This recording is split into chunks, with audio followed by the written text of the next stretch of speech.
rise in the east? Have you made daylight spread to the ends of the earth to bring an end to night's wickedness? I want to read that in the NIV, verse 12. Have you given orders to the morning? See, God is asking the question, have you given orders to the morning? Or shown the dawn its place, that it may take the earth by the edges and shake the wicked out of it? Pastor Lisa, what are you saying? God said, have you commanded the morning? Have you got up in the night season? Have you got up in the bewitching hour from 12 a.m. to 3 a.m. to command your morning so that when you wake up, you will have a prosperous day? He said, have you got into a place that you will set your alarm clock and that you will get up and declare and decree and prophesy your morning? He said, because see, this is the time that you will be able to discern what the enemy try to lay for you. He said, because see, if it's at a time where you're sleeping, the Bible says the enemy come and he lay tares while we're sleeping.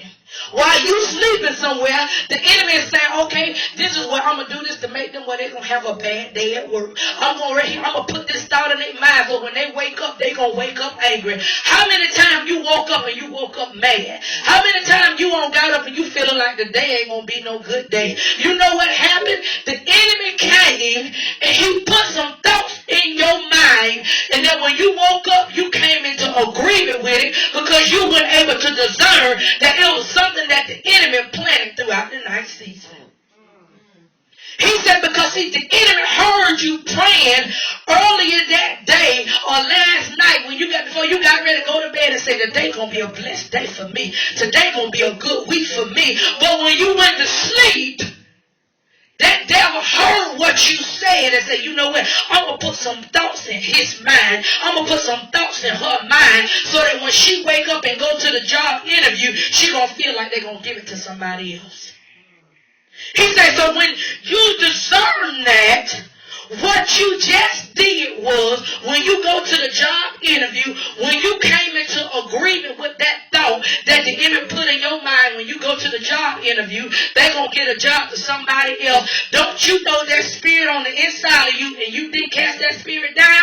It now has went to the person who you're going to get an interview from, and they already going to choose somebody else when they were really going to choose you, but you came into agreement with the thought that the enemy put in your mind. He said, because see, we're not discerning what the enemy have plotted throughout the night season. How many times people get ready to go to the doctor and say, you know what, I just dread going to the doctor, because every time you go to the doctor, they give you bad news. They got to give you bad news. You know why they got to give you bad news? Because you just spoke it out your mouth. So what you have now done, you have spoken out your mouth, and see now that word got to go into the doctor, and now the doctor got to tell you bad news because you spoke it.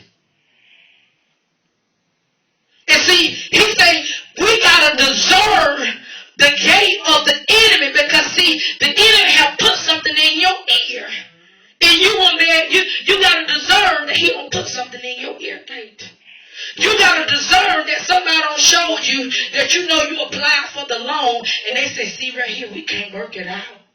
But God told you he can work it out. But the people at the bank showed you, I don't think we can work it out. So when you go into agreement what the bank said, your eye gate looked at what they showed you, and you came into agreement with what they showed you and not with what God said. So what you saw, you got to come into agreement with it. And what they showed you, that's what's going to happen. He said, because see, we got all these gates. We got things being in our eyes. People releasing words in your ears. Things are in your heart.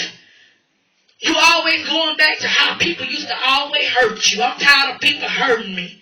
Guess what? People gonna always hurt you because you always ponder that thing in your heart.